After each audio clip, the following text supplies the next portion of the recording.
Guys, I'm back. I'm Lulu again.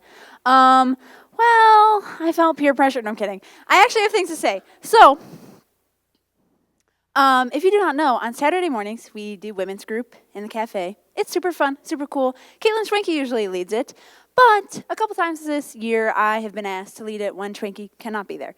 So, I decided, to bring something I talked about a couple weeks ago when she was gone, and just kind of the idea of growing in your circle, like your Christian community outside of your immediate circle.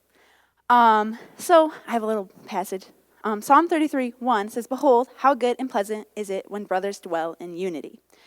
I think a lot of the time when we talk about growing our community as Christians, we talk about reaching non-believers and going into our class and wearing the armor of God and being like, yes, let me show you who Jesus is.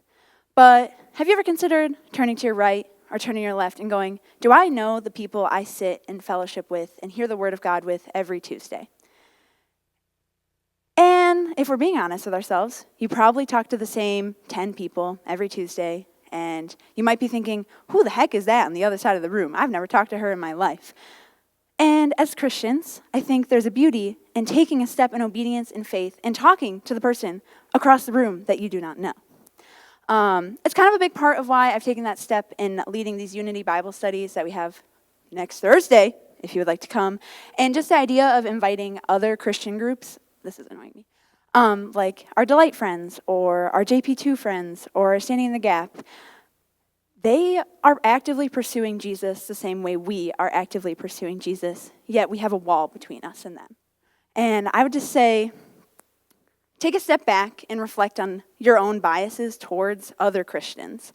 I think sometimes we hyper-focus on our biases towards non-believers or preaching the gospel to people who don't know it, but there's just as much importance as focusing on your inner community and expanding that and expanding your Christian community as there is to the people. So, just kind of a challenge is, obviously, as always, I recommend going to get coffee with someone who doesn't know Jesus and talking to them about the gospel. It's a pretty cool, awesome thing to do, and it's part of the Great Commission. It's what we're called to do. But my second kind of thing is to take a step back and look at someone in this room who you don't know well and ask them to go get coffee, study date, go to dinner at the marketplace, whatever that is, and just get to know one another and just truly dwell in Christian community and what that looks like. But that's short and sweet. That's all I have.